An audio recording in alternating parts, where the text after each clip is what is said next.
Assalamualaikum warahmatullahi wabarakatuh, Ibu Kep. Waalaikumsalam warahmatullahi wabarakatuh. Bagaimana kabarnya, Bu? Syukur alhamdulillah baik, sehat. Alhamdulillah baik, sehat. Terima kasih sudah meluangkan waktu hari ini. Saya hanya ingin mendapatkan informasi bagaimana Ibu Kep mengambil keputusan terkait kasus-kasus yang ada di sekolah. Di sini ada beberapa pertanyaan, saya harap Ibu Kep bisa menjawabnya ya.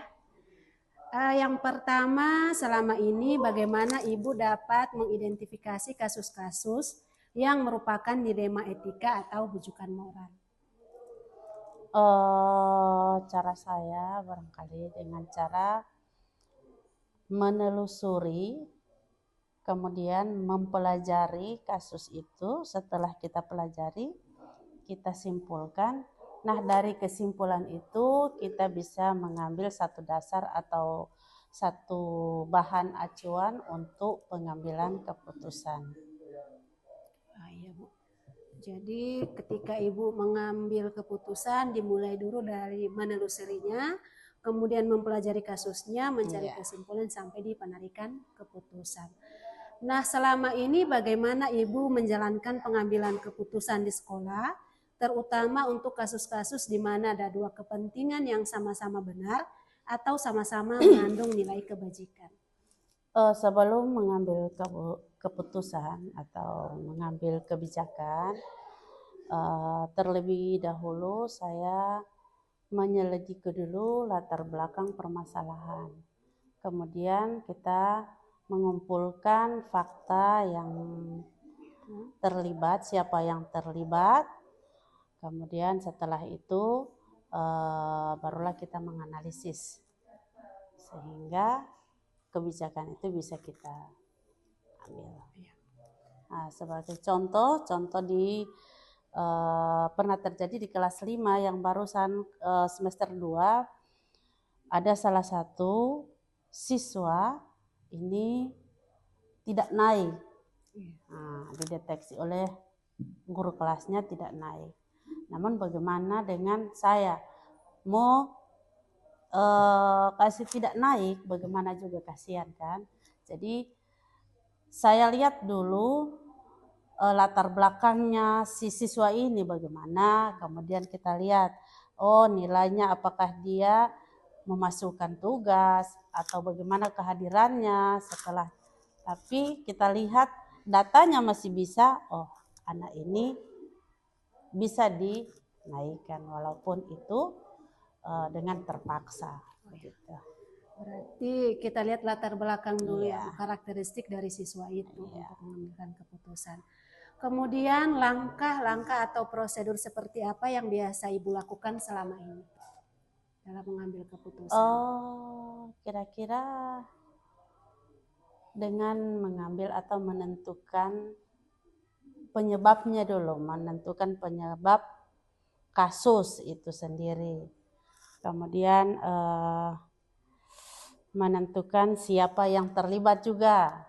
Kemudian kita diskusikan dengan warga sekolah. Baik Bu, untuk hal-hal apa saja yang selama ini Ibu anggap efektif dalam pengambilan keputusan pada kasus-kasus dilema etika? Bagaimana? Hal-hal apa saja yang selama ini Ibu anggap efektif dalam pengambilan keputusan pada kasus-kasus dilema etika? Kira-kira ya, dengan sulit juga ya kita ini. Jadi selama ini saya masih kurang ini di pengambilan seperti itu. Jadi untuk mengatasi seperti itu masih belum ada yang saya ini, jadi begitulah, belum apa ya. Berarti masih perlu latihan. Masih perlu saya pelajari. Pelajari ya. Ibu kan sebagai kepala sekolah, jadi segala keputusan itu terletak kepada Ibu ya. Nah, hal-hal apa saja yang selama ini merupakan tantangan dalam pengambilan keputusan pada kasus-kasus dilema etika? Saya rasa sulit juga ya, tapi barangkali kalau bagi saya ini mencari keputusan yang terbaik, karena di masing-masing masalah ini kedua-duanya benar. Jadi sulit untuk memberi keputusan yang sebijak-bijaksananya, itu sulit. Ya, saya juga begitu Bu, karena kita berpatokan pada perasaan ya. Iya. Yang sampai satu sisi merugikan, yang tapi satu satu lagi merugikan. Apakah Ibu memiliki sebuah jadwal tertentu dalam sebuah penyelesaian kasus-kasus dilema etika? Atau Ibu langsung menyelesaikan di tempat, atau memiliki sebuah jadwal untuk menyelesaikannya? Bentuk dan prosedur seperti apa yang Ibu jalankan? Kalau permasalahan ini dijadwalkan atau tidak, kita lihat dari satu permasalahan itu. Nah, jika permasalahannya ini ringan atau kasus ini ringan, barangkali kita putuskan di saat itu, di tempat itu, di tempat kejadian. Namun kalau permasalahan ini berat, barangkali prosesnya panjang. Jadi sesuai dengan tingkat permasalahan.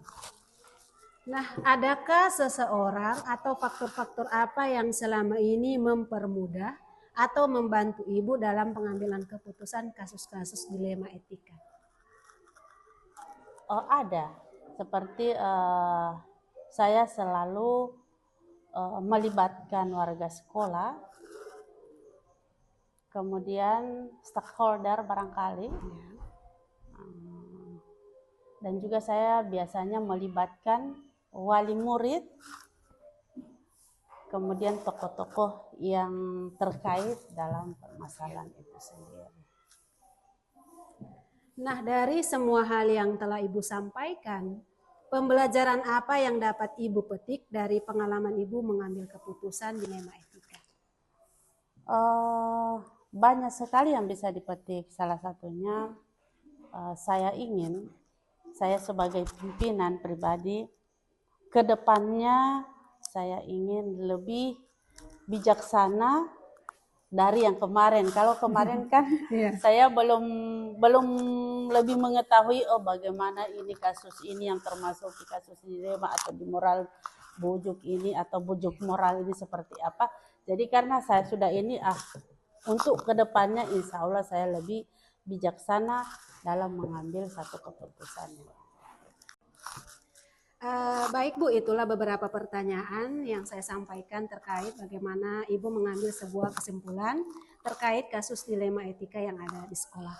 Terima kasih, maaf sudah mengganggu waktunya Ibu. Assalamualaikum warahmatullahi wabarakatuh. Waalaikumsalam warahmatullahi wabarakatuh. Terima kasih Bu.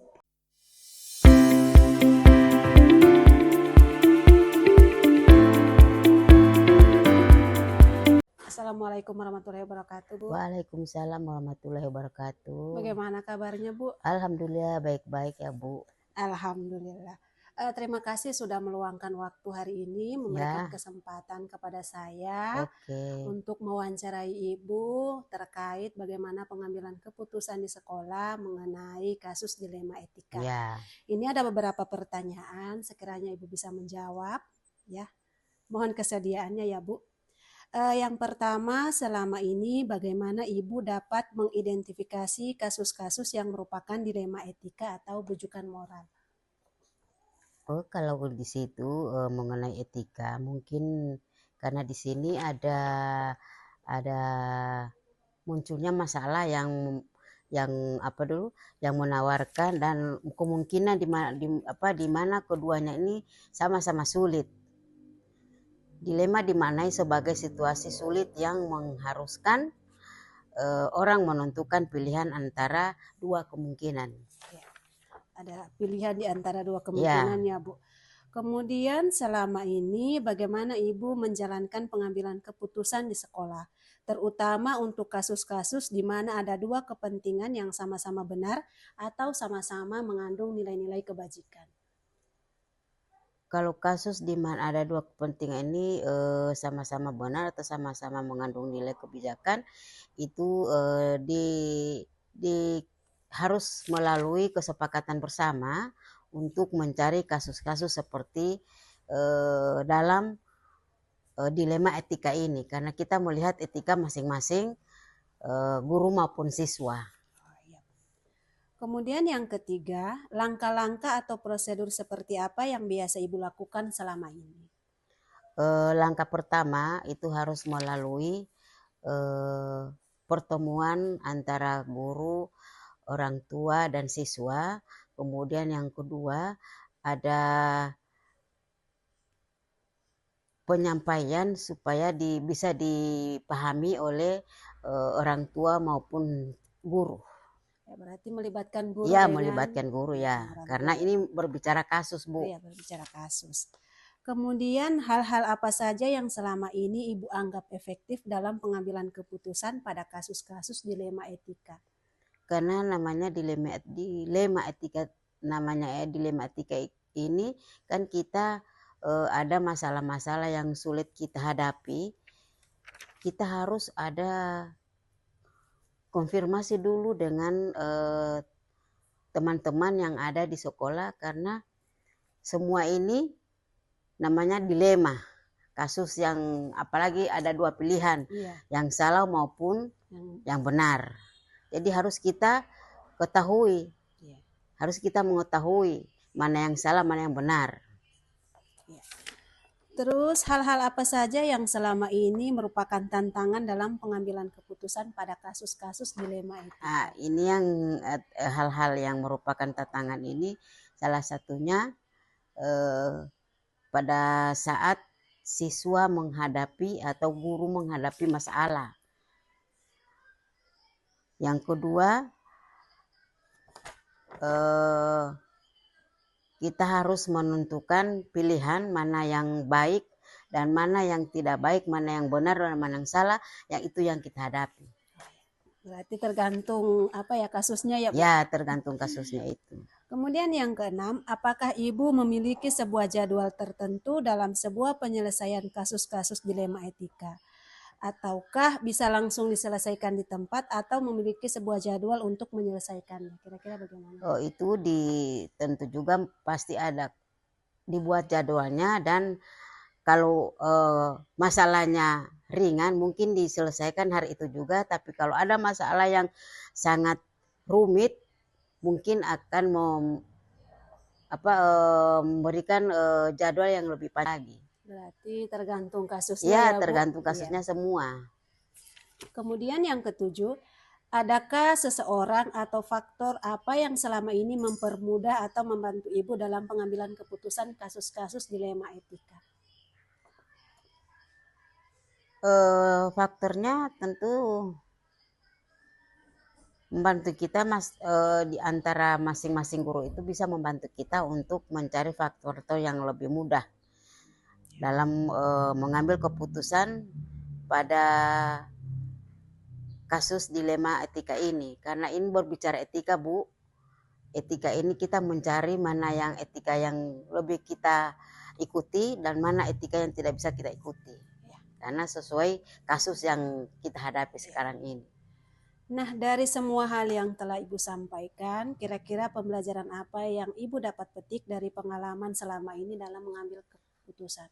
Kalau dalam pembelajaran mungkin banyak diambil dari pendidikan PKN dengan pendidikan agama, itu agak berkaitan dengan kasus, terutama pada etika. Ya, pada etika itu kita harus mengambil pada pendidikan agama. Akhlak mulia itu yang perlu kita tingkatkan, karena kita melihat kasus. Paling banyak sekarang ini adalah kasus yang tidak bisa diikuti oleh siswa karena adanya medsos yang terlalu banyak, sehingga kita banyak kasus yang dilihat oleh siswa yang tidak baik. Anak-anak sekarang hampir semua sudah pegang gadget, pegang HP. Makanya itu kasus-kasus yang tidak bisa diikuti oleh siswa sudah bisa diikuti oleh siswa. Sehingga kita harus lebih keras menghadapi kasus yang akan dihadapi dalam apalagi pembelajaran agama ini. Baik, Bu. Jadi hanya itu yang Ibu bisa sampaikan. Apakah sudah betul jawaban saya atau bagaimana? Kalau menurut saya jawaban Ibu sudah bisa dipahami karena ini kan terkait bagaimana keputusan ibu untuk mengambil Ya. keputusan. Masing-masing orang punya jawaban, masing-masing orang Ya. punya pilihan bagaimana menentukan keputusan. Apalagi tergantung keadaan situasi yang kita jalani berbeda.